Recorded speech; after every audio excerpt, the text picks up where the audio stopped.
Everybody, welcome to EMT class graduation.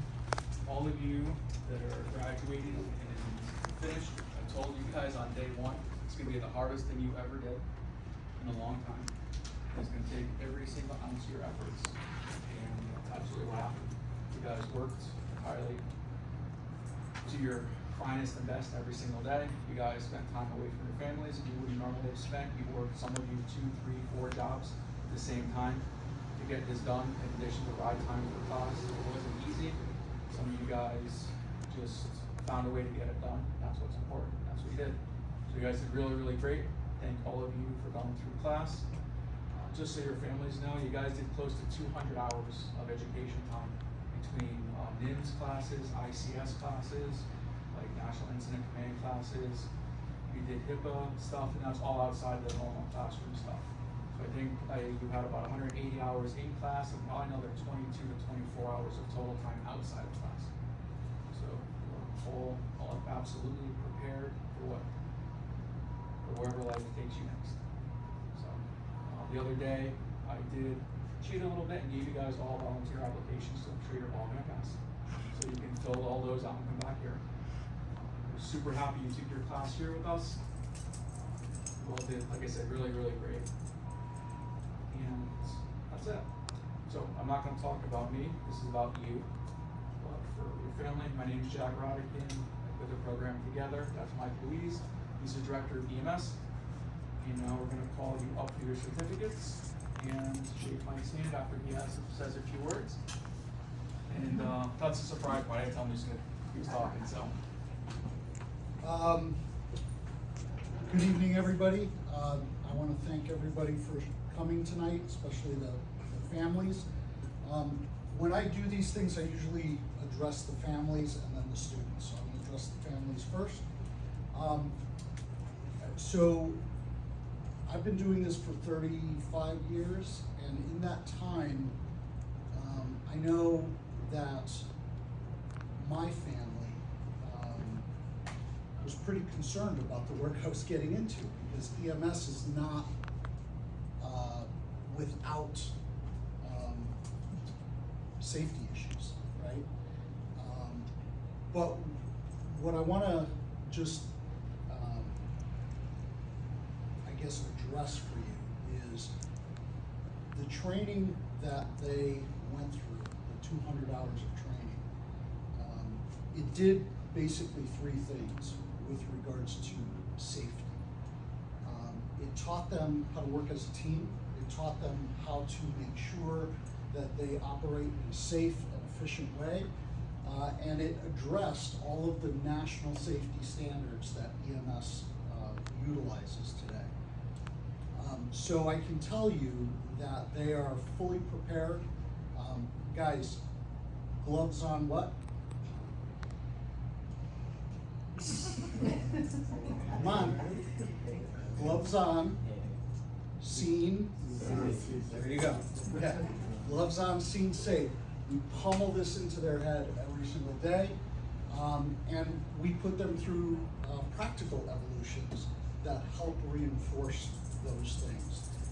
So it's important to recognize that, you know, when they're going out there and actually executing their duties as EMT, there's multiple things in place to keep them safe.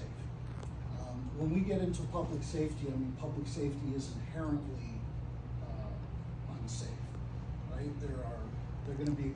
We just got through COVID. They're going to be exposed to things, so they know about personal protective equipment. They're going to be in, sometimes really strange, weird situations where patients, even just a patient having an altered mental status, can grab at them or whatever the case may be. So they're trained to look for and prepare for those situations. And everything is about teamwork. So, we take care of each other in EMS, and that's how we keep safe, right? To the students, you guys worked hard. It's not an easy class. And Jack pointed out all the things that you guys did throughout the class, even in your personal lives. It's a tremendous honor to get involved in EMS. This is a very honorable work. But the worst thing that you can do is assume that today is the end of your training. In fact, today is only the beginning. It's the first step. From here, you still have to do your national registry, right? And then from there, once you land a role in EMS, there's going to be continuing dispatch education or continuing EMS education. There's going to be other training evolutions that you need to think about. You know, if you want to advance your career even further, you know, there's advanced EMT training, there's paramedic training. So this is just the beginning for you. Even if you go on to law enforcement or fire, right? This is still the beginning, and you're now trained up for the training that's going to come once you get into those roles. So to the family, we really appreciate you sharing your students with us for this time. I know it was probably even difficult for you because I know that's what my family went through. So I can only expect that sharing them with us, you know, you lost a lot of time with them, but you were proud of the things that they were doing. And for the students, right, it's a huge milestone. I remember when I graduated EMT class, it was a pretty big deal for me, and it opened up tremendous opportunities. If you look at it that way and you focus on your continuous growth, you will be safe, you will be successful, and you will be an awesome teammate to work with on your missions. All right, so congratulations. Again, this is a big milestone. Be proud of it. Take pride in this achievement, and we hope to see you out there in the street. All right, congratulations. So, what we can do is I'll call you up here one by one. You can have plenty of time up here for them to take your pictures. Then we'll do a group photo with them. Okay? So first is Joshua Arata.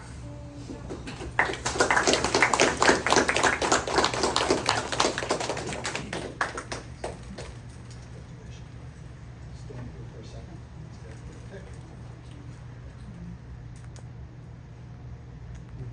Am I supposed to stop videotaping? Nope.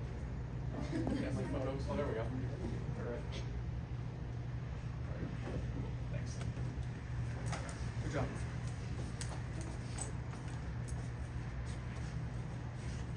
Leah Bamford.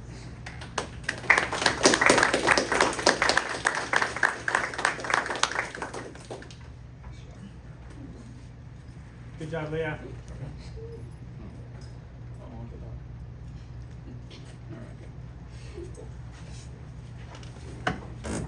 Next, Christian Barrett.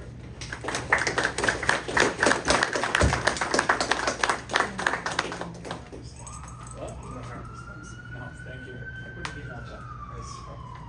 So I'll just say one thing. So we did an event a couple weeks ago, and We're gonna go. I just brought it up. So he says no shorts this time. So he came to our Stratford Day, I think is what we're calling it, Stratford Festival Day, Main Street Festival. Our last day we did something with, and he had a nice New York Knicks hat on, which is great because I do like the Knicks. I probably never get to see them win. I never get to see them win. But he had a nice Knicks hat on, and we're outside, so we wore shorts. It was 90 degrees. Everyone else wore pants, he wore shorts. So to make up for that, he wrote me a 2-page paper on what it's like to follow directions and why a uniform is important. And he came up here just now to get his certificate, and he said, no hat, no shorts. I'm like, then you learn. Everything is a message. So, good job. Thank you. Yeah. Brody Donovan.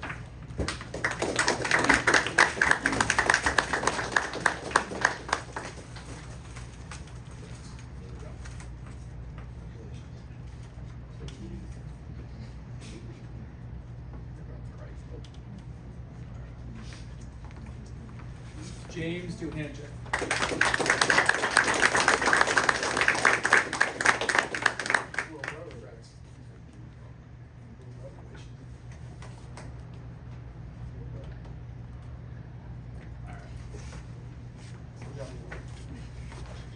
Sam Edouard.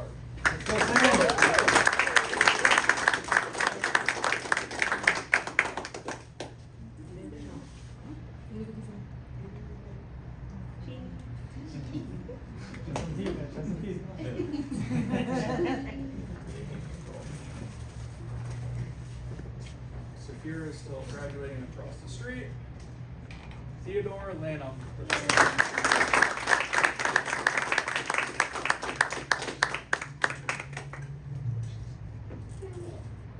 Right side.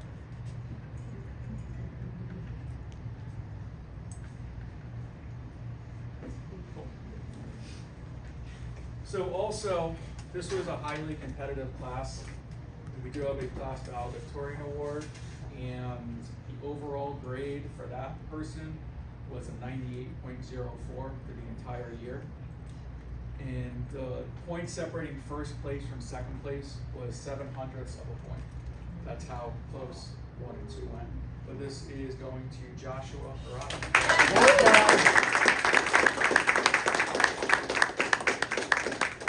And it was a lot of work, so to get that 98 for those top scores, it was a lot of work. A lot of work. Thank you guys. Congrats. So, all right, so that is the official end of the presentations. There is cake in the back of the room. There's some soda on the back table. There's a water cooler in the hallway out there. There's cups, there's ice, and there's plenty of good jobs and well wishes to go around, guys. So thank you for supporting your families. Congrats to the students, and we hope to see you guys soon. Don't forget a group shot. Oh, yeah, that's it. Group photo, please.